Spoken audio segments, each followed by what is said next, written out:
हिमाचल में अभी सियासी संकट टला नहीं है और भाजपा लगातार सरकार अल्पमत में होने का दावा कर रही है। वहीं मुख्यमंत्री के मीडिया सलाहकार नरेश चौहान ने हिमाचल में 5 साल कांग्रेस सरकार के चलने का दावा किया है। नरेश चौहान ने कहा कि भाजपा की देश भर में सरकार गिराने का मॉडल हिमाचल में फेल हुआ है। उन्होंने कहा कि पिछले दिनों हिमाचल प्रदेश में जो राजनीतिक घटनाक्रम हुआ उससे सब वाकिफ है। प्रदेश में जनता के बहुमत से कांग्रेस पार्टी की सरकार बनी और 6 बागी विधायकों ने पार्टी और अपनी क्षेत्र की जनता के साथ धोखा किया, वो बेहद दुर्भाग्यपूर्ण है। प्रदेश की जनता इसका जवाब देगी। इस सारे सियासी घटनाक्रम के पीछे पूरी तरह से भाजपा का हाथ है। प्रदेश में कांग्रेस पार्टी की सरकार को गिराने का भाजपा ने प्रयास किया, लेकिन भाजपा असफल रही। जो घटनाक्रम हुआ उसके पीछे किन लोगों ने क्या किया, आज उन लोगों को अपने लोगों के बीच क्यों नहीं जा पा रहे वो 6 लोग। आप सब समझते हैं कि जहां से वो चुने गए, जिन क्षेत्र के वो विधायक थे, क्या आज ऐसी कौन सी परिस्थितियां जो अपने परिवार, अपने लोगों के बीच और मतदाताओं के बीच नहीं जा पा रहे। आज उनको 5 स्टार में पंचकूला में रहना पड़ रहा है, सीआरपीएफ के घेरे में सिक्योरिटी में रहना पड़ रहा है, उसके बाद शिफ्ट हो रहे हैं, उत्तराखंड में जा रहे हैं, ऋषिकेश में जा रहे हैं। तो ये तो हम पूछते हैं, हिमाचल प्रदेश की जनता पूछ रही है कि ये कारण क्यों हुए, इसके पीछे कौन जिम्मेवार है, किन लोगों की महत्वाकांक्षा थी या किन लोगों ने सरकार को गिराने का प्रयास किया। ये बातें तो पब्लिक में आ चुकी है कि इन सब के पीछे भाजपा का काम है। मुख्यमंत्री जी ने एक बात को माना है कि जो कुछ हुआ है वो एक धोखा था, कांग्रेस पार्टी के साथ, अपने मतदाताओं के साथ और मुख्यमंत्री के साथ भी धोखा किया।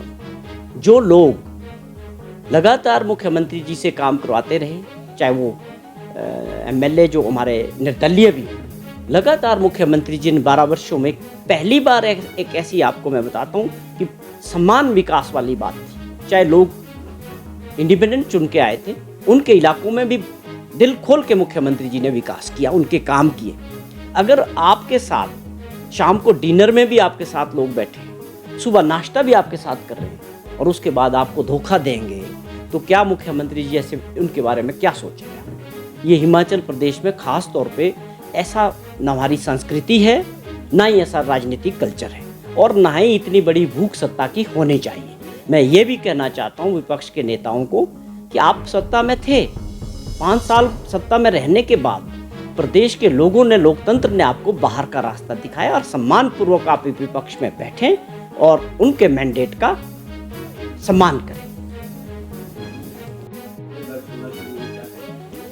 देखिए, जो घटनाक्रम हिमाचल प्रदेश में हुआ उसके क्या कारण है और किस वजह से हुआ।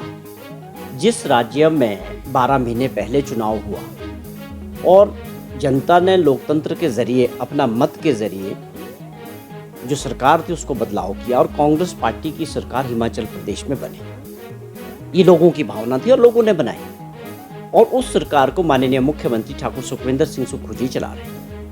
अब अचानक उसमें एक ऐसा मोड़ आया कि देखिए आप, ये क्यों हुआ, इस सब के पीछे कारण क्या थे। जिन 6 लोगों ने अपनी पार्टी के खिलाफ जाके ये सब कुछ किया और खास तौर पे आप जिस परिवार से, जिस पार्टी से चुन के आए और जहां के लोगों ने आपको चुना, उनके साथ ये पूरी तरह से एक विश्वासघात हुआ है। और उसके क्या कारण रहे, क्यों उन्होंने किया, कि अपने परिवार में उन चीज़ों को बात करते, जो भी समस्या थी। हिमाचल प्रदेश जो एक देवभूमि है, यहाँ पर इस प्रकार की राजनीतिक घटनाक्रम के लिए लोग बिल्कुल तैयार नहीं।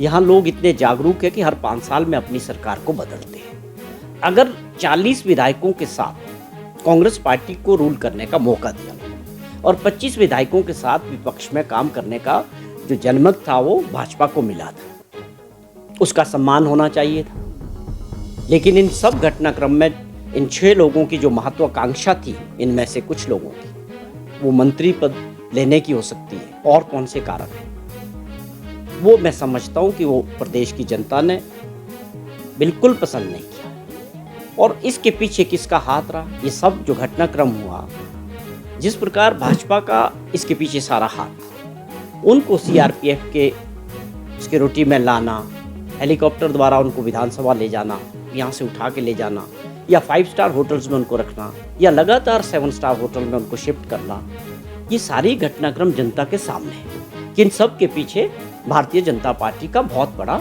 रोल है। और मॉडल क्या है कि जो विपक्ष की चुनी हुई सरकारें हैं उनको कमज़ोर करना और गिराने का प्रयास। लेकिन ये आप समझें कि हिमाचल में पहली बार भाजपा का ये मॉडल सरकार को गिराने का फेल हुआ है। हमारी सरकार बजट के दौरान विधानसभा के अंदर अपना बहुमत साबित कर चुकी है, बजट पास कर चुकी है। तो ये बहुमत में ये सरकार है और पूरी 5 साल ये सरकार चलने वाली, और जिसका नेतृत्व माननीय मुख्यमंत्री जी कर रहे हैं।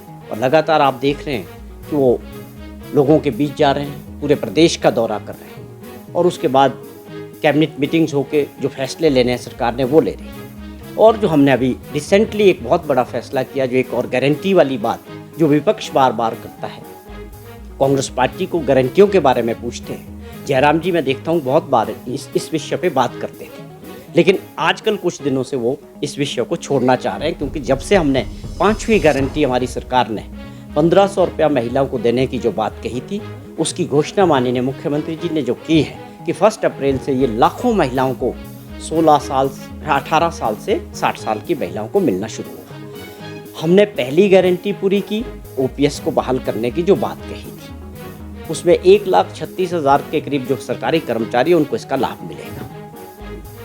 उसके बाद एजुकेशन में जो हमारी प्रॉमिस था कि हम 3 इंग्लिश मीडियम स्कूल्स हर कंस्टिट्यूंसी में स्थापित करेंगे, हमारी सरकार ने उसके बढ़कर इसको पूरे जितने भी स्कूल थे सब में इंग्लिश मीडियम अगले सेशन से शुरू हुआ। ये हमने बढ़ के काम किया। और 680 करोड़ रुपए का राजीव गांधी स्टार्टअप योजना जो शुरू की, वो हमारी कमिटमेंट थी, वो भी हमने पहली साल में हमने 5 गारंटियों पे 12 महीने में काम किया। आप सभी जानते हैं कि जो सरकार की बनी वो 5 साल के लिए प्रदेश के लोगों ने बनाई, और पार्टी ने जो भी वादे किए थे वो जनता से 5 साल के लिए होते, लेकिन हमारी सरकार ने और मुख्यमंत्री जी ने 12 महीने में 5 गारंटियों पे काम किया है, और आने वाले 1 वर्ष में और आगे काम करेंगे। और कुछ ऐसे काम भी हुए जो गारंटियों से बढ़कर हुए हैं। तो मैं विपक्ष के नेता से कुछ प्रश्न करना चाहता हूँ, क्या आप ओपीएस के खिलाफ हैं?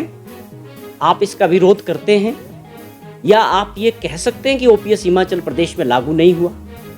हिमाचल प्रदेश देश के अंदर पहला राज्य बना है जिसने ओपीएस को लोगों को, अपने सरकारी कर्मचारियों को दिया है। तो क्या जयराम जी इस बात को डिनाई कर सकते हैं कि हिमाचल प्रदेश में ओपीएस लागू नहीं हुआ?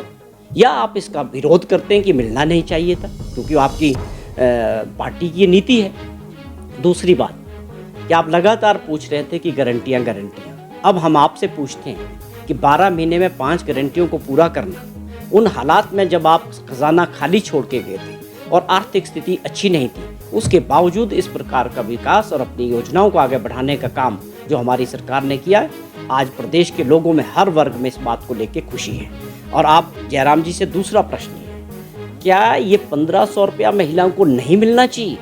आप इसका विरोध करते हैं या आप इसका समर्थन करते हैं? ये तो सरकार की घोषणा कि 1 अप्रैल से मिलना शुरू हो जाएगा। तो क्या आपको डाउट है, आप खुद मुख्यमंत्री रहे हैं, कि सरकारी घोषणा होने के बाद कोई मंशा इसमें आपको रह जाती है मन में? या आप सीधा बात करें कि हमारी पार्टी इसका विरोध करती है, हम महिलाओं के विरोधी हैं। हमने महिला सम्मान निधि की बात की थी, और हमारी महिलाओं को, ये बच्चियों को ये मिलना शुरू होगा, उनके लिए ये सम्मान होगा कि जहां वो अपनी छोटी ज़रूरतों को अपने दम पे पूरा कर सकेंगी। ये हमारी कमिटमेंट थी और हमारी पार्टी ने और सरकार ने इसको पूरा किया। तो ये कुछ ऐसी बातें हैं जो विपक्ष केवल विपक्ष के नाते आगे विरोध करने का काम कर रहे हैं। लेकिन मैं आज आप लोगों के माध्यम से बताना चाहता हूँ कि ये सारी चीज़ें जो बजट में भी बनी, पहली बार ऐतिहासिक बजट बना कि ग्रामीण अर्थव्यवस्था को बूस्ट करने वाला है, जिसमें किसान की बात हुई, बागवान की बात हुई, या आप समझे कि दूध उत्पादक की बात हुई, पशुपालक की बात की इस बजट में। और किसी भी वर्ग को जो है मुख्यमंत्री ने निराश नहीं किया। सबको इस बजट में एक बहुत ही खूबसूरत बजट पेश किया, जिसमें विकास की गति को देने वाला, रूरल अर्थव्यवस्था को आगे ले जाने वाला। तो ये विपक्ष की जो मजबूरी है, केवल मात्र सरकार का विरोध करना, मैं समझता हूँ ये ज़्यादा दिन चलने वाला नहीं है। हिमाचल प्रदेश के जो मतदाता हैं और जो लोग हैं वो बहुत समझदार हैं, वो इन सब चीज़ों को अच्छे से समझते हैं।